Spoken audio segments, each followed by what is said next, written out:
When I was young, my grandmother used to tell me stories about the island we lived on. She used to tell me about the fairies in the treetops, the spirits under the sea, and the ghosts on the cliffs. But the story that stuck with me throughout my childhood were the stories about the demon in the woods, the Nightmaker. She used to huff and puff whenever I asked her to tell me the story. I was too young, she'd say. I'd have nightmares and keep her awake. She'd relent eventually, though. She always did. The stories went that there was a demon that lived in these woods, a thing who saw nothing in love or family. It would watch us from the dark, with hateful eyes, for all that was beautiful. The people who lived near the forest had to be careful. The Nightmaker had a black soul, and he would drive all to despair if you let him near. He had so many tricks, so many ways to torture the people of the village. No trick was played twice. Even survival was not enough. Meeting him even once would scar you forever, and you will end up taking your own life. The one thing that always struck me about the Nightmaker was how purposeless he seemed. He had no reason to do what he did. All he wanted to do was show the townspeople how horrible the world really was. At the end, cowardly little me would be shivering, and my grandma would tuck me into bed. She'd kiss me on my forehead and tell me the world was cruel, but she would be there for me. The old woman cared for me. She really did. On my 10th birthday, she got me an old-timey radio. She knew how interested I was in tinkering in machines. If I could fix it, she'd give me a prize. I think that was what attracted him. 3 days after my birthday, after Grandma kissed me, I was tucked into my bed when I heard a noise. A tapping on the window. On my bedroom floor was a shadow of a man. I looked up at my window. My father was smiling at me. It had been so long since I saw my father's face. I forgot what he even looked like. I thought he was dead. But at that moment, I recognized his smile. "Come on, kiddo. We gotta go to church." I didn't know what he was talking about.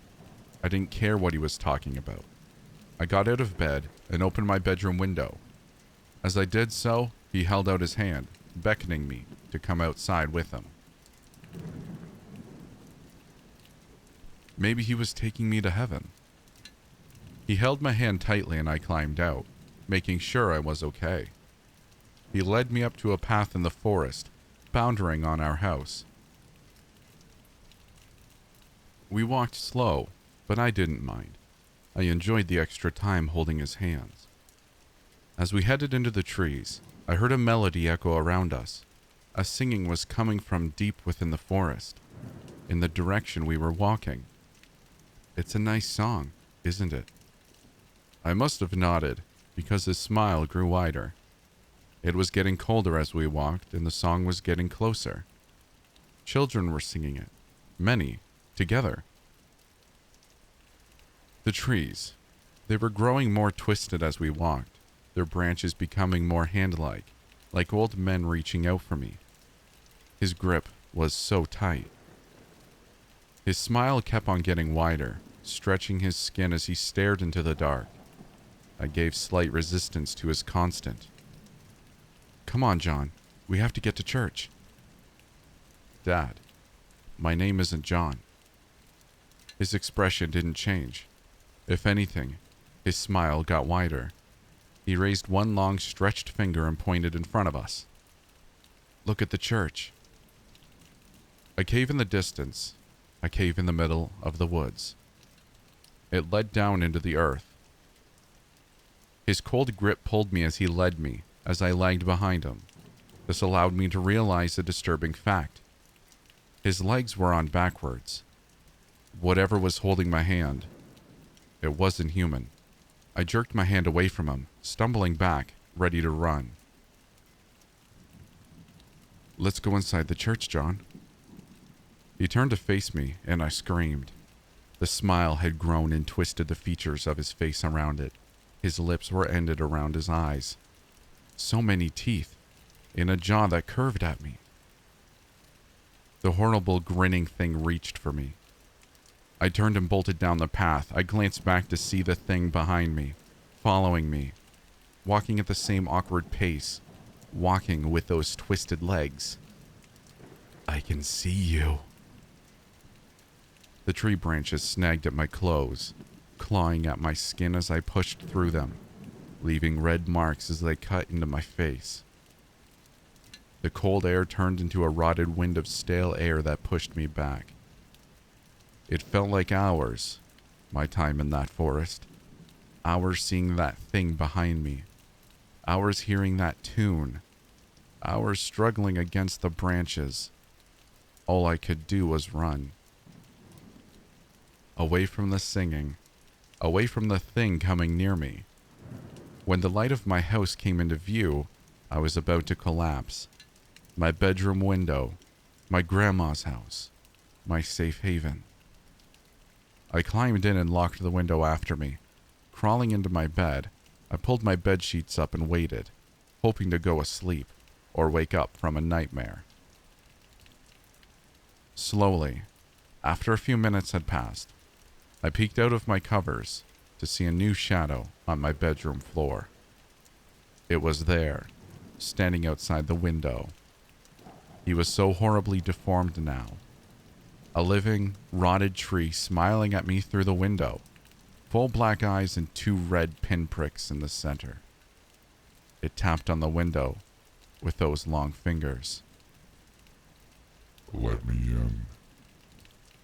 I kept dead still. The finger pointed to the radio. It crackled to life. Jack. John? Jerry. Come out, Jerry. Come out. You'll be safe with us, Jack. Come out. His voice. It was so wrong. It made me sick. Come to the church. Open the window. Open the window. Open the window. Go away. The radio burst into mad chant. Open the window. Open the window. Open the window. We'll watch you sleep. Open the window.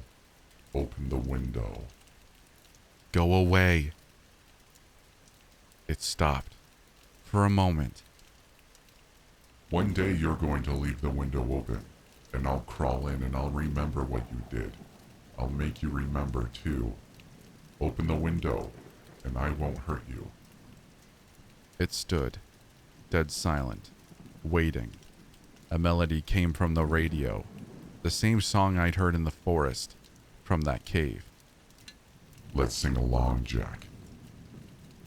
A horrible series of animal noises and shrieks echoed from the set. A woman in torture, a man laughing. All while the singing aid.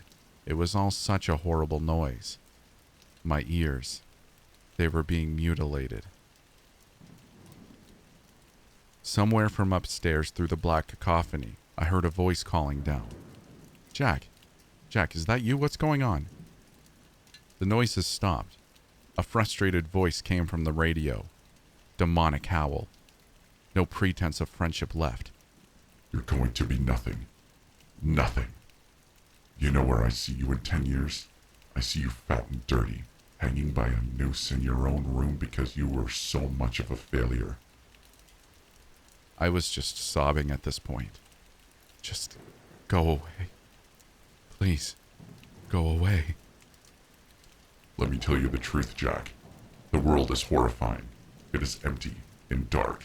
In the end, it won't even matter if you came with me or not. The voices started to fade, as did the shadow on my bedroom floor. You'll see that, Jack. You'll see that. My bedroom door flew open as my grandmother came in. She hugged me, but didn't say a word. She stayed by my side until I stopped sobbing and went to sleep. That night I had a horrible dream. Something was holding my hand and dragging me through the woods, to that cave deep within the forest. We went inside and I saw the source of the singing. There were dozens of children, all naked and chained, lying on the cave floor. Their mouths moved up and down. All their chains led to a hole in the cave floor. As I stared into the hole, my twisted father emerged from the depths and reached for me. I jolted awake, trying to get away from that cold grip. It turned warm, and I saw my grandmother's face in the morning light. My grandmother had fallen asleep in her chair beside my bed. She was still holding my hand. Every night after that for a week, she would stay with me. She wouldn't ask me what happened. It was like she just understood. I would never hear from my father again. Every so often, I'd be looking out at the trees bordering on our house, and I'd see his face, among the dead trees, smiling at me. One day, you're going to leave the window open. After the first time, I jammed the window lock, so it couldn't be opened. After that, life continued. Life went and hit me unprepared, like a turtle belly side up. Living was hard. I was alone a lot. After school ended, I went through the lowest point of my life. And I'm not about to go through my entire life story here, so I'll keep the details. But it was bad. Sometimes, I could almost hear him. You know where I see you in 10 years? I see you fat and dirty, hanging by a noose in your own room because you were so much of a failure. This is the first time I'm admitting this to anyone, but there was a moment I believed the words I heard that night, that I was going to end up in a noose. Through it all, even when I left the house, my grandma would call. She'd ask how I was doing, and I'd tell her I was all right. I'd be lying if I said I didn't feel like a loser, having my grandma as my only friend in the world, but it got me through the week. I got through a lot of weeks on those phone calls. It was around 15 years later, or 780 weeks, when I got the call. It was her doctor. She was sick. She'd be taken to the town hospital and was on life support. I got there within the night. It was there, on the white hospital bed, my grandmother let me know the truth. I was a child of rape. Her daughter, my mother, had been 15 when she met my father. He was a man, a trusted man of the town. She trusted him like an uncle, so it was easy to lure her into the trees, where he would defile her. For 5 weeks after, my mother didn't say anything. It was only when it became too obvious, when she began to show, did she break down and talk to my grandmother. My grandmother wanted to call the police, but my mother begged her not to. My father was a horrifying man. She swore he would find her, even in prison, even in death. There was a fear so bad in her, she couldn't speak properly. She said he had promised her he would take care of her son, that he had a place in the woods for them to live. Against the tears of her daughter, my grandma relented. They got married. The wedding took place in an empty church in the woods. For the next 4 years, my grandmother didn't see her daughter. When she did, it was sudden. She was bringing groceries when she saw a body lying near the edge of the forest. My mother was still alive, but just barely. She had lost so much in that time, so much hair, 60 pounds, 3 fingers. She still had me, though. She held me tightly like a little life vest. My grandma had to pry her fingers open to get me some food. Over the next few hours, my grandma tried to get out as much as she could from her poor daughter. For half a decade, my mother had been dying in a nightmare. She wouldn't talk about where she'd been, only mutter about a church. She was broken in all of her spirit. Only the tiniest spark had still resided in her body by the end of it. The spark she had used to escape with me.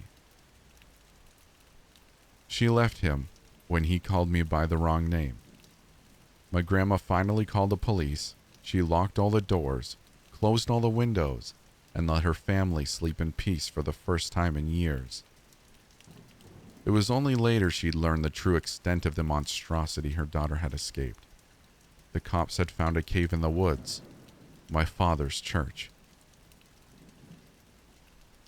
So many bodies, so many children, all naked, all chained, all dead. They were emaciated, but not all had died of starvation. Their chains led to a dark pool where they found my father floating, naked, and smiling at them. They electrocuted him. My mother would not stop having nightmares. My grandma would wake to find her muttering in her sleep, talking of how scared she was of him. The nightmares she had of his corpse standing outside her bedroom window, asking to be let in. Near my 5th birthday, my grandmother thought she might have been getting better. She had grown quieter and more cheerful. There was feeling about her that her suffering was about ended. On my mother's birthday, my grandmother brought home a small cake to celebrate. She found her daughter hanging from the ceiling fan. She told me of how helpless she felt that day. All her help had come so late. She had made up stories to deal with what happened. She knew she shouldn't have told me that story. The story of the Nightmaker. My father's story. It had been her way of coping. She didn't know it would have affected me that way, how it would scar me. She said she was sorry for it all. I looked at the woman who saw her daughter's rapist every time she saw me. I looked at the woman who had no reason to raise me, to not abandon me in the world. I kissed her on her forehead and thanked her for having loved me. There was so much I didn't say, how much times she saved my life, but I hope it was enough. I held her hand and stayed with her till the day she died, 3 weeks later. I don't want to say anything good about this place we're born into. It's such a horrible, cruel place to live in. The world was cruel, but my grandmother made it so much brighter for me. Her eyes were like 2 pinpricks of light in immeasurable darkness. The world is horrifying. That is the truth. Don't lose hope in each other. Sometimes, it's the only thing keeping each other alive. Don't lose your goodwill. Don't lose your soul. Am I going to die? The kid asked me as he was being rolled into the operating theater. It was a question I'd heard 1,000 times before, but answering it truthfully hadn't become any easier, even after years at the hospital. Of course not. We're going to fix you right up, I lied. He'd been crushed in a horrific car accident, and though we would put all our effort into saving his life, hope was a limited resource. The fact that he even remained conscious, despite losing most of his blood, was bizarre enough. But after 10 years on the job, nothing surprised me anymore. The anesthesiologist quickly put him under while we scrubbed in for surgery. Damien would be the surgeon, a specialist in polytrauma cases, and I'd assist. No sooner had we opened him up before we shared a look of disappointment. There was no chance in hell he'd survive through surgery. Despite our lack of faith, we tried our best, but after only half an hour on the table, his heart gave out. How was he still alive when he arrived? Damien asked. He pronounced the time of death and left us to clean up the mess. I took the responsibility of cleaning the kid up for the morgue, a task I'd committed to countless times before. It wasn't something I personally enjoyed, but to me it was my final chance to pay respect to the dead.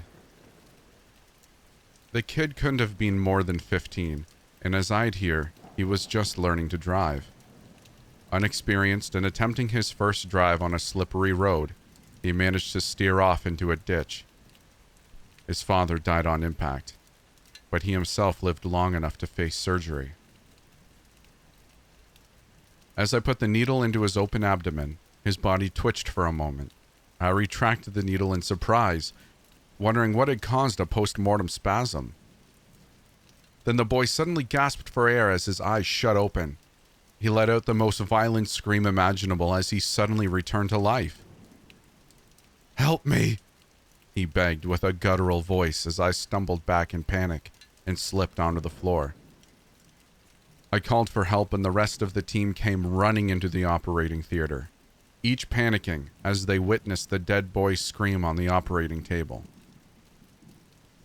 His spine was fractured, so though he yelled in agony, he could do nothing to move.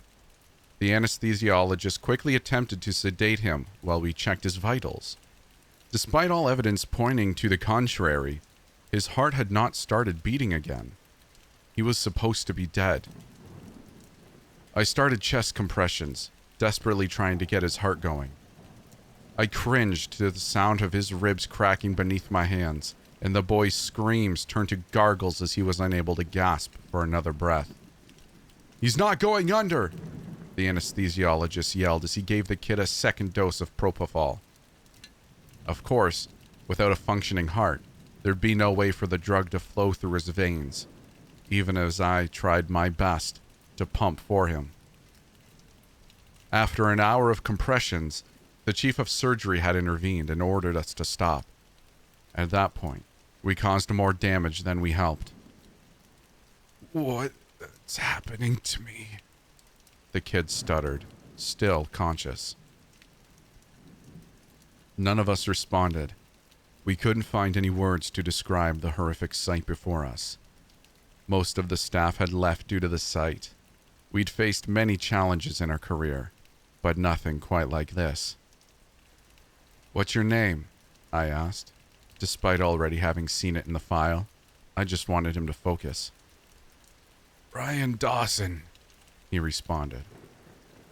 I took a deep breath, doing my best to keep my composure. "You were in an accident, Brian," I told him. His eyes darted frantically around the room as he started to realize where he was. He tried to lift his neck, but due to the spinal fracture, he was completely paralyzed. I can't move," he cried. I walked closer, standing directly above him. "Brian, your heart isn't beating," I said. The chief of surgery, George, grabbed me by my shoulder and whispered into my ear. "We need to isolate the OR. Whatever is happening here is beyond us, and it could be contagious," George said. He rushed into the preparation room and picked up the phone. Through the glass door, I couldn't hear what he said, but I assumed he was calling security to shut down the ward.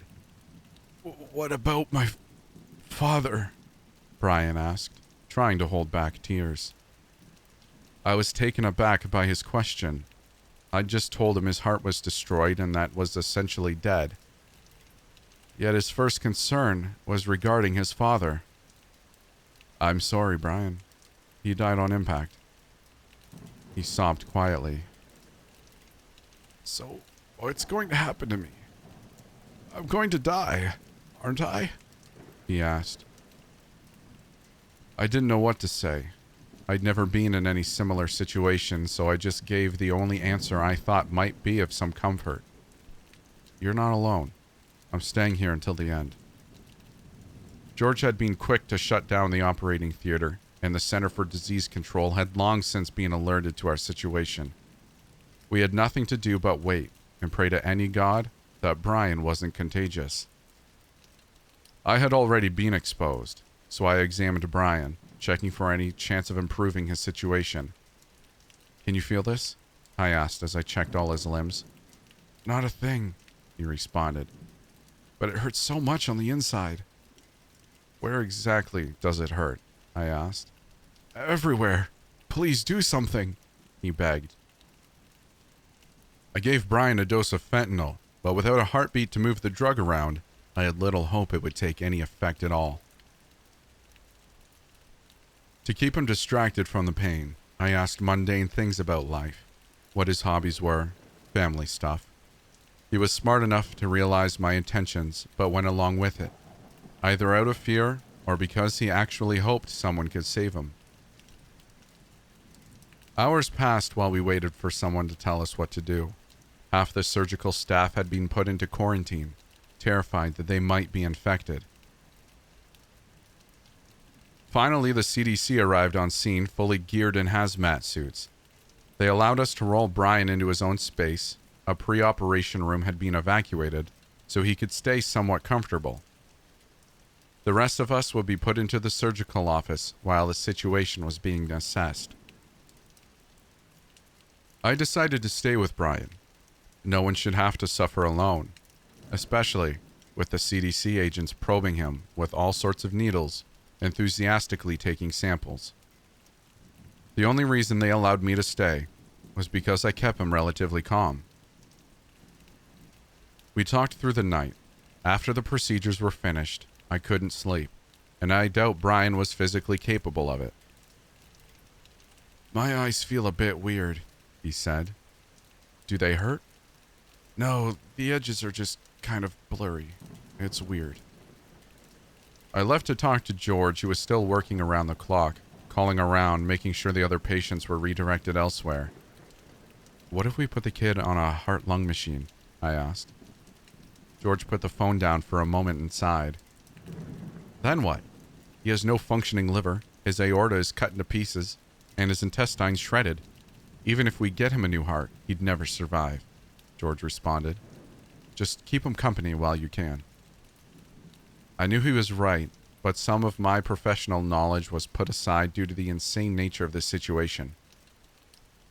"Doctor!" Brian shouted. I rushed to his side. I can't see," he stuttered. I pulled out a flashlight and examined his eyes. Both pupils were unresponsive, and his eyes had started to almost deflate, which was one of the stages of decomposition. Brian had started to rot. "Please, I'm so scared." Brian was a brave kid, but he started to lose his composure, just like everyone else in the ward. I kept talking to him, but the inevitable truth was that if he kept decomposing, he'd lose all his senses, all the while being conscious to experience it. As horrible as it might sound, I begged that it might finally allow him to pass on. We kept talking. I asked him if there's anyone he wanted to call, but as I already knew from the others, Brian's mother had died during childbirth, and his father had been in the same accident as himself. As we talked, Brian's voice kept getting louder, as if he was struggling to hear. "Are you hearing me all right?" I asked. "What did you say?" Brian basically yelled. His hearing had deteriorated within minutes, going from impaired to deafness, before I could even begin to help. With him being blind and deaf, we no longer had a way of communicating. No matter my attempts, I couldn't comfort the dying kid, and the CDC quickly decided that my presence had become unnecessary. Brian kept screaming in terror and agony after I left. For each passing second, his own body started digesting itself, and nothing we could do would take the pain away. By the morning, his screams had silenced. I barged into the room, much to the dismay of the agents. Brian was hooked up to hundreds of cables, monitoring his heart, brain, muscles, and vital values. Of course, his heart showed no activity, and the decay had progressed to shut down all his muscles. He had quieted down not because the pain was gone, but because he wasn't able to scream anymore. The only part of his body still working was his brain. "What the hell happened?" I asked. "Get him out of here," one of the men demanded. The other man complied, but went outside with me to explain the situation. "You don't have to worry about it being contagious. We'll lift the quarantine in a moment," he said. He looked weirdly somber as he spoke those words. "What about Brian? What will happen to him?" "He's still conscious, but he has no respiratory function anymore, so we have no means of communicating." Brian was still alive, blind, deaf, and dumb. He had to suffer in loneliness, unable to die. How long does he have to suffer? I asked. We'll know more when we move him to our specialized facility. The senior CDC agent demanded that his colleague kept quiet before they could tell me anything else. They left with Brian, covered him in an airtight capsule so no one would see the horrors that had just occurred within our surgical ward. As soon as the quarantine was lifted, I headed home to write up my letter of resignation. I had a well-connected contact within the CDC, but upon trying to get more information, he claimed no such case had even been presented to them, that no one had ever been admitted to their facility under the name of Brian Dawson. About a month later, a lawyer, accompanied by a doctor, showed up at my door with a bunch of documents, all regarding doctor-patient confidentiality. The lawyer looked tired, worked down to the bone, as if he'd made many such trips before. He asked me to sign the documents and to never speak of this again, saying I'd lose my medical license if I did. Not that it mattered to me. I'm done in that field for good. I was given an injection by the doctor. He told me that Brian's disease was not unfamiliar to them, and that it was extremely contagious, but only upon death. He explained that half the population is infected with a disease that keeps the brain conscious for hours, even days following death. Brian's case was special in the sense that he had actually retained some motor function and was able to speak to us. The injection given was not a cure. It'll only prevent me from spreading the disease. But once I die, I'll suffer a fate similar to Brian's. I just hope someone will stay with me when it happens.